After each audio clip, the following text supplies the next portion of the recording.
Price allot. தேவனுடைய நாமம் மகிமைப்படுவதாக. இந்த நாளிலும் கூட நாம் ஆண்டவருடைய வார்த்தையை நாம் தியானிக்க போகிறோம்.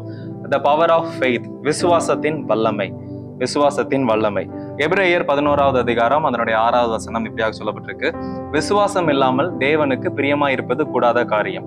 எந்த ஒரு மனுஷனாலும் விசுவாசம் இல்லாமல தேவனை பிரியப்படுத்த முடியாது. Without fail we cannot please God.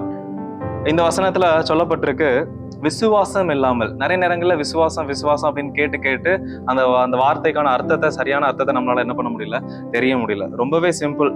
ஒரு மனிதன் இன்னொரு மனிதனை நம்புவது, அவ்வளவுதான். நாம ஆண்டவரை நம்புறோம், இதுதான் அவர் மீது வைக்கிற நம்முடைய விசுவாசம். அப்படி விசுவாசம் இல்லாமல், அவரை நம்பாம நம்ம யாராலையும் தேவனை பிரியப்படுத்த முடியாது.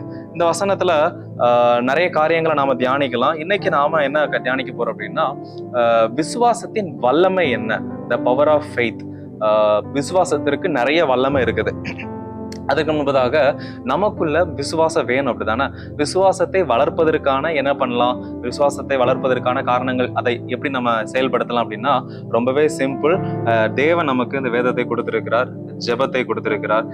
இப்படிப்பட்ட காரியங்களை நாம செய்ய வேதத்தை வாசிக்க, அவரோடு உள்ள உறவை பலப்படுத்த, நம்மளுடைய வாழ்க்கையில விசுவாசம் அதிகரிக்க பார்க்கிறோம். இது அடிப்படையான காரியங்கள். அது போக விசுவாசத்தை வளர்ப்பதற்கு என்ன பண்ணணும், சீஷர்கள் கூட கேட்கிறாங்க, எங்களுடைய விசுவாசத்தை வர்த்திக்க பண்ணுங்க. ஏன்?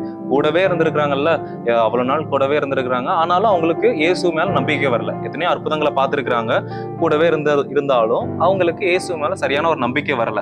அதனால இயேசுவின் இடத்துல கேட்கிறாங்க, எங்க விசுவாசத்தை நீங்க வர்த்திக்க பண்ணுங்க அப்படின்னு சொல்லிட்டு. அப்ப இயேசுவும் சில காரியங்களே சொல்றாரு.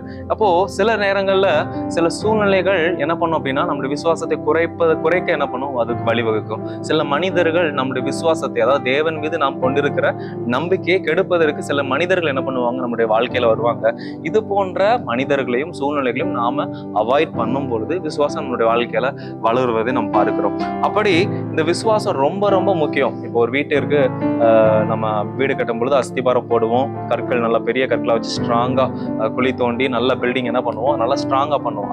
அதே போலதான் கிறிஸ்தவ வாழ்க்கையிலும் ரொம்ப ரொம்ப முக்கியமானது, ரொம்ப அடிப்படையானது விசுவாசம். விசுவாசம் இல்லாமல் தேவனுக்கு பிரியமா இருப்பது கூடாத காரியம். ஓகேவா?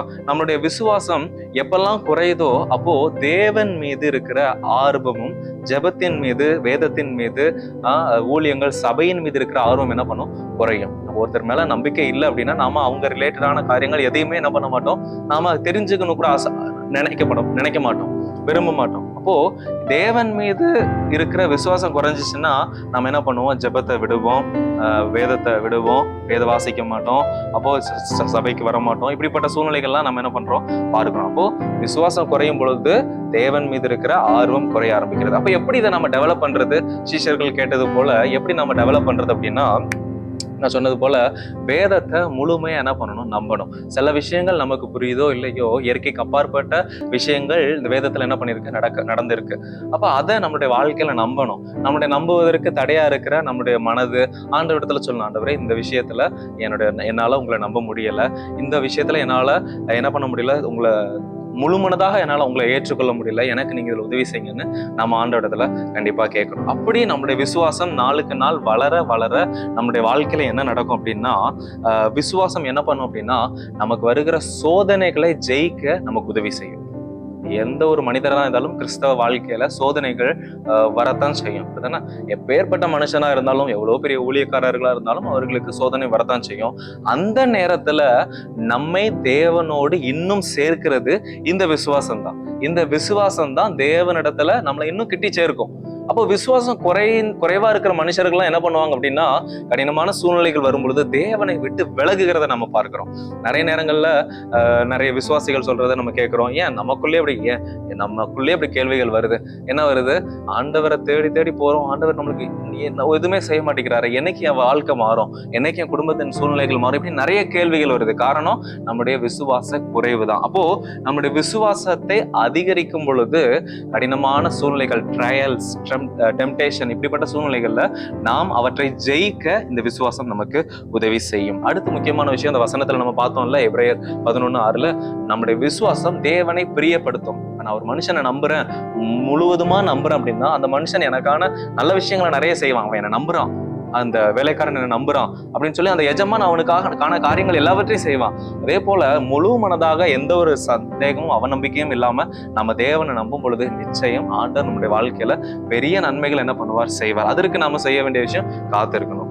அடுத்து கடைசியாக அவர் ஃபெய்த் வில் grow us, நம்முடைய விசுவாசம் நம்மை வளர செய்யும். ரொம்ப முக்கியமான விஷயம். ஏன்னா கிறிஸ்துவை ஏற்றுக்கொண்டோம், அந்த சூழ்நிலையில் நாம இருந்து விடாதபடிக்கு தேவன் மீது நாம் கொண்டிருக்கிற நம்பிக்கை துணிந்து சில விஷயங்களை செய்ய நமக்கு உதவி செய்யும். சில நேரங்கள்ல பல ரிஸ்க் ஆண்டவர் என்ன பண்ணுவார், நம்மளை எடுக்க வச்சு அதுல நிறைய வெற்றிகள் ஆண்டவர் என்ன பண்ணுவாரு, தருவார். இதை கேட்டுட்டு இருக்கிற நீங்க ஒருவேளை நினைக்கலாம், என்னுடைய விசுவாசம் ரொம்ப கம்மியா இருக்கு, சின்ன அளவு விசுவாசம் தான் இருக்கு, ஆண்டவர் ஏற்றுக்கொள்வாரா அப்படின்னு நீங்க கேட்கலாம். ஆனா ஆண்டவர் என்ன தெரியுமா சொல்லியிருக்கிறாரு, கடுகளவு விசுவாசம் இருந்தாலும் பரவாயில்ல, அந்த விசுவாசம் ஒரு மிகப்பெரிய மலையை கூட என்ன பண்ணும், பெயர்ந்து போக செய்யும் அப்படின்னு சொல்லிட்டு ஆண்டவர் என்ன பார்க்கிறேன்னா, நீ கொஞ்சம் விசுவாசம் வச்சிருக்கிற, இவங்க நிறைய விசுவாசம் வச்சிருக்கிற, அதனால நீ கம்மி தான் அப்படின்லாம் இல்லை.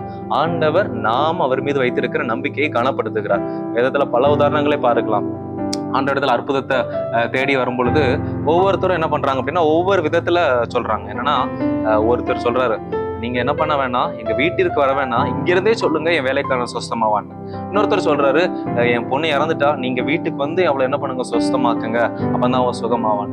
அப்போ இவங்க ரெண்டு பேர் லைஃப்லயும் நம்ம பார்க்கலாம். இது போல நிறைய பேர் இருக்காங்க. இவங்க ரெண்டு பேர் லைஃப்ல நம்ம வச்சு பார்க்கும் பொழுது இவன் என்ன வீட்டுக்கே வர வேணாம்னு சொல்றான், அப்ப இவன் தான் பெரிய விசுவாசம் வச்சிருக்கான் அப்படின்னு ஆண்டவர் சொல்லல. அவனுடைய விசுவாசத்தை கனப்படுத்தி அவன் கேட்ட மாதிரி சுகத்தை கொடுத்தார். அதே போல இந்த யவீரு அவர் அந்த பொண்ணை போய் பார்த்து, அந்த இறந்து மரித்து போன அந்த சிறு பெண்ணை போய் பார்த்து அவங்களுக்கு என்ன பண்ணாங்க, சுகத்தை கொடுத்தாங்க. அப்போ தேவன் ஒரு நாளும் யாருடைய விசுவாசத்தையும் குறைத்து மதிப்பிடுவர் அல்ல. நம்முடைய விசுவாசம் குறைவா இருந்தாலும் பெரிதா இருந்தாலும் தேவன் அதை கனப்படுத்துகிறார். ஆனா அந்த நிலைமையில இருந்து விடாதபடிக்கு சீஷர்கள் கேட்டது போல, ஆண்டவரே எங்களுடைய விசுவாசத்தை வர்த்திக்க பண்ணும், இன்க்ரீஸ் அவர் ஃபெய்த் அப்படின்னு நாளுக்கு நாள் கேட்டு ஆண்டவர் மீது உள்ள நம்பிக்கையை நாம பெருக செய்வோம். எல்லா சோதனைகளையும் ஜெயிக்க, எல்லா அவநம்பிக்கைகளையும் எதிர்மறையான சிந்தனைகளையும் ஜெயிக்க தேவன் நமக்கு உதவி செய்வாராக. இந்த நாளும் உங்களுக்கு ஆசீர்வாதமா இருக்கட்டும். Thank you. God bless you. Have a nice day.